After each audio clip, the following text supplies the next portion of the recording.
My ex abandoned family, came back with another man's child. I never forgave her. My name is Ethan, and I never imagined that my life could unravel so completely, piece by someone I once loved with everything I had. I was 37, living in a quiet American suburb, raising two beautiful daughters, and finally feeling like I had a grip on life after a messy divorce. But as I would soon learn, the past has a way of crawling back into your life when you least expect it, and often with venom in tow.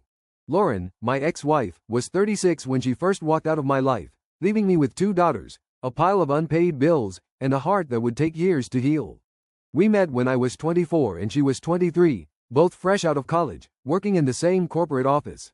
She had this magnetic charm, a smile that could light up the dreariest Monday, and a personality that made me feel alive in a way I hadn't before. 2 years later, we got married, swept up in the kind of young love that feels invincible. Within 3 years of marriage, we had two daughters, Emma, now 9, and Lily, 7. Our second pregnancy had been unexpected. I remember clearly telling Lauren it would be okay if she wanted to terminate it. I would have supported her fully. But she chose to carry it to term, and I respected that decision. I hoped it would strengthen our bond, but instead, it marked the beginning of the unraveling. After Emma was born, everything seemed fine. Lauren was a doting mother, and I was a husband who tried to balance work with family. But after Lily arrived, something changed. Lauren became moody, irritable, and increasingly critical, especially of me. At first, I brushed it off as postpartum stress, hormones, the chaos of two young children. But over time, her behavior didn't improve, it worsened. I found myself walking on eggshells, afraid that any small action would trigger an outburst. She had quit her job after Emma was born, deciding to stay home. At first, it seemed manageable, but after Lily, she refused to do the household chores or even engage with the kids. We hired a housekeeper to help, stretching my already tight budget, because I didn't want to push her while she was still recovering from pregnancy. I thought once Lily was a few months old, Lauren would naturally take on some responsibilities, but months passed, and nothing changed. She spent her days watching television, occasionally paying a neighbor to take the girls out to the park. The financial strain began to weigh on me. Between paying the housekeeper and covering all household expenses, I was barely scraping by. I tried to discuss it with Lauren, carefully, patiently, explaining that I needed her to contribute. She exploded at me, calling me a failure, blaming me for not earning enough, and accusing me of spying on her through the housekeeper. I had no idea this would escalate into something far worse. One day, after a heated argument, I called her out on her laziness and neglect of the kids. That remark triggered her beyond reason. She shoved me. I stumbled backward, crashing into the coffee table and cutting myself on the glass. My back hurt, but I was more shaken by the realization that I could no longer trust her around the children. That day, I told her she needed to move out, at least temporarily, while she sought help for her anger issues. We tried therapy, living apart while attending counseling sessions. For a while, it seemed like progress. Lauren's therapist explained she had postpartum depression, which had caused her sudden anger and mood swings. Slowly, she returned to her old self. I even allowed supervised visits with the girls. But then she vanished, stopped attending sessions, ignored calls, and blocked me from communication. I decided to check on her at her parents' house. When I arrived, I expected her to be alone. Instead, I witnessed her in the backyard, kissing a man I had never met before. Shock froze me in place. I left immediately, blocked all contact, and informed my parents. They had given Lauren my new address and had secretly been allowing her to see the children behind my back. Betrayal upon betrayal. The divorce was brutal, but I fought hard to ensure Lauren received nothing. I was the one who had worked tirelessly to support the family while she did nothing. Over time, I rebuilt my life. Better job, bigger house, stable routine, and most importantly, a safe and happy environment for Emma and Lily. My parents stayed nearby, helping occasionally, and my daughters were thriving. 5 years later, the past returned. One morning, as the girls were at school, Lauren appeared at my door with a small boy, crying and begging to make things right. I didn't hesitate. I slammed the door in her face. I couldn't allow her near my family again. The weeks that followed revealed the full scope of betrayal. My parents had colluded with Lauren, enabling secret visits, manipulating my daughters, and lying to me for years. Lauren had signed away her parental rights under pressure from the man I had seen her with years ago, Sean. Now divorced from him, she sought another chance. But the trust was gone, irreparably. I immediately filed restraining orders against Lauren and my parents, ensuring the safety of my daughters. The girls were aware of the situation, and we began attending therapy to process the trauma. Every precaution was taken, security, school authorities informed, and boundaries firmly established. Justice, finally, was on my side. This is where my story stands today. I am raising my daughters in a safe environment, free from manipulative adults. Life has come full circle, but the scars of betrayal remain etched deeply in my memory. Yet, even in the face of this chaos, I remain resolute. No one will ever harm my family again.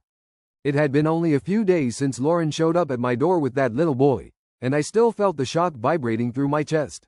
The image of her, tears running down her face, holding a child that wasn't mine, pleading for forgiveness, was burned into my memory. I had slammed the door so hard that I thought she might have knocked it off its hinges. But I didn't hesitate. I couldn't. I had survived betrayal once. I wasn't about to let it happen again. After the encounter, I immediately called my lawyer to start the paperwork for restraining orders. It was time to draw a line in the sand. I also called the girls' school and informed them of the situation. No one, absolutely no one, was allowed near Emma or Lily except me. It was a precaution I knew I had to take.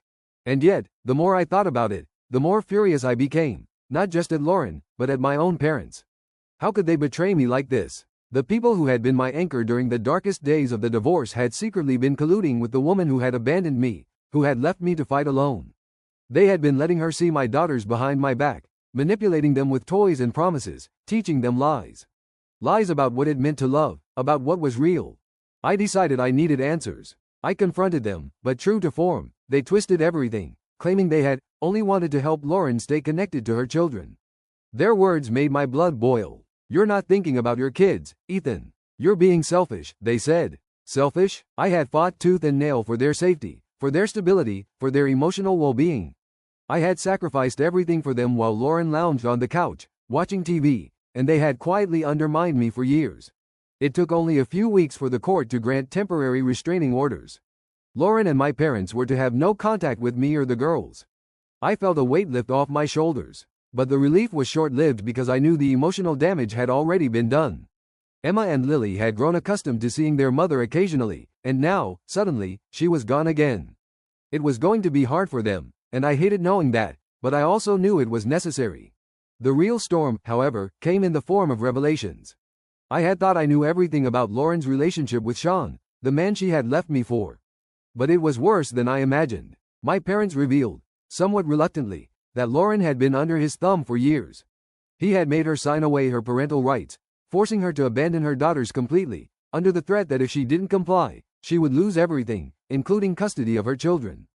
I could hardly comprehend it. The woman who had professed love for me, who had carried our children, had been manipulated into abandoning them for a man who had controlled her every move. And my parents had facilitated secret meetings, effectively bending over backward to keep a lie alive for over 5 years. I felt as though the entire world had conspired against me, leaving me alone to pick up the pieces. I remember the day I sat down with the girls and explained, in words as gentle as I could muster, why Lauren wasn't coming back. They were confused at first, their little faces full of questions. "But Dad, why did Mommy leave?" Emma asked, her eyes wide and brimming with tears. Lily, sitting beside her sister, held her hand tightly, looking at me with a mixture of fear and disbelief. I had to be honest but careful. "Sometimes adults make mistakes, and sometimes people don't keep the promises they make," I said. "But no one will ever hurt you again. I promise. You're safe with me." They cried, of course. They were my daughters, and they had been through a lot. But slowly, they began to understand, and in their tears, I saw resilience. While dealing with the emotional fallout, I also had to focus on the practical side. Security cameras were installed, locks were changed, and I coordinated with the school to ensure that only I could pick up the girls. It was extreme, but absolutely necessary. I had learned the hard way that trust, once broken, is almost impossible to repair.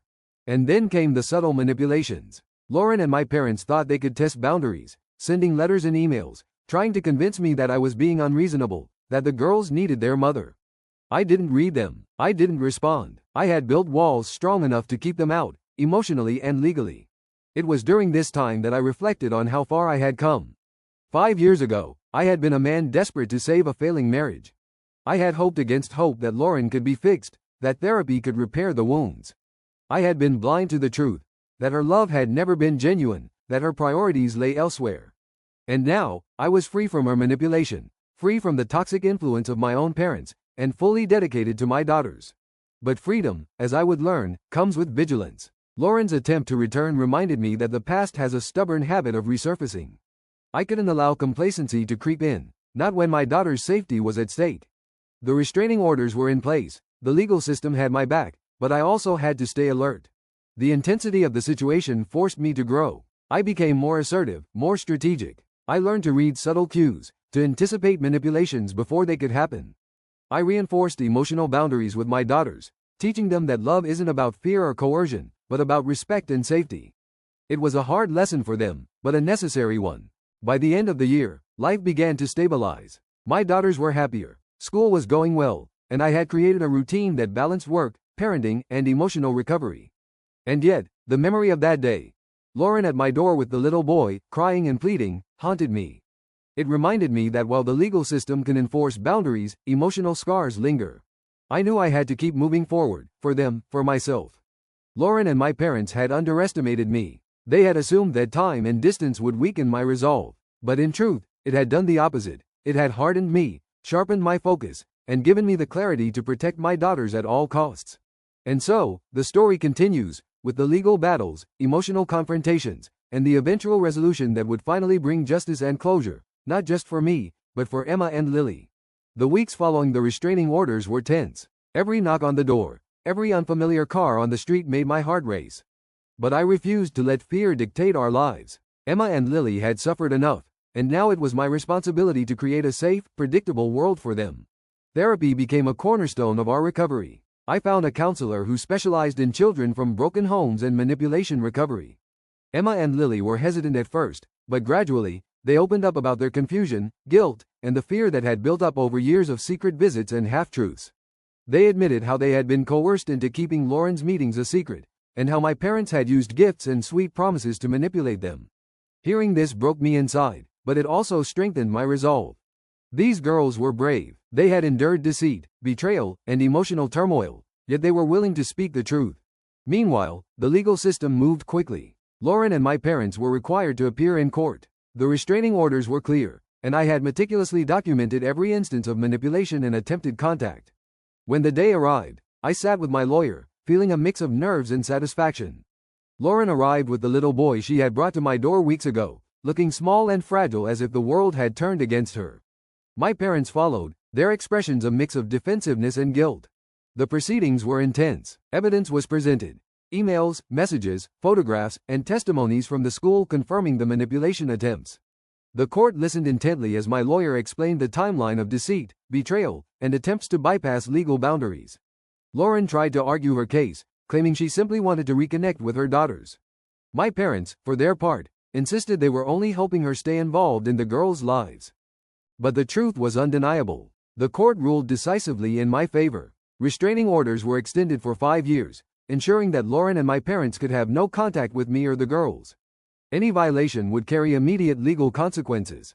Justice, finally, had been served. Returning home that evening, I felt a weight lift from my shoulders. For the first time in years, I allowed myself to breathe.